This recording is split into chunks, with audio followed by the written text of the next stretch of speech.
Hello বন্ধুরা, তোমরা সবাই কেমন আছো? আমি তো বন্ধুরা একদমই ভালো নেই। আর কেন ভালো নেই আশা করি তোমরা সবাই বুঝতে পারছো। তো যাই হোক, আজকের দিনটা সাধারণত খুব আনন্দের হয়, কিন্তু আমার মনটা ভীষণ খারাপ, কারণ আজ রাখি বন্ধন উৎসব। আর আজকের এই বিশেষ দিনে আমি আমার ভাইকে রাখি পরাতে পারলাম না, কারণ ভাই এখন হসপিটালে ভর্তি আছে। এর চেয়ে কষ্টের আর কী বা হতে পারে। আগের বছর ভাই কাজে ব্যস্ত থাকার কারণে ছুটি পায়নি, তাই ওকে রাখি পরাতে পারিনি। তো সেবার আমি গোপাল সোনাকেই রাখি পরিয়েছিলাম, কিন্তু এবারে পরিস্থিতিটা সম্পূর্ণ আলাদা।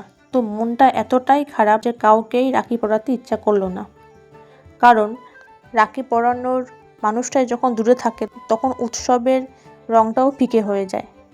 তাই ভাইয়ের দ্রুত সুস্থতা কামনায় আজ মন্দিরে গেছিলাম ওর নামে পুজো দিতে। তো মনটাকে একটু শক্ত করেই আজকের দিনটা এইভাবেই কাটালাম। আমি মন্দিরে একাই গেছিলাম পুজো দিতে, আর একদম ফাঁকাই ছিল, মানে শনি মঙ্গলবার একটু বেশি ভিড় হয়। তো খুব শান্তি করেই পুজো দিলাম। আর আমি ভাইয়ের জন্য একটা রাখি কিনে মন্দিরে নিয়ে গিয়ে ঠাকুরের চরণে ছুঁয়ে পুজো দিয়ে নিয়ে এসেছি।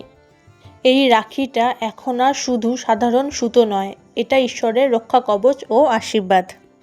আর এখন তো ভাই হসপিটালে ভর্তি আছে, তো ওকে তো এখন রাখি পরানো সম্ভব নয়।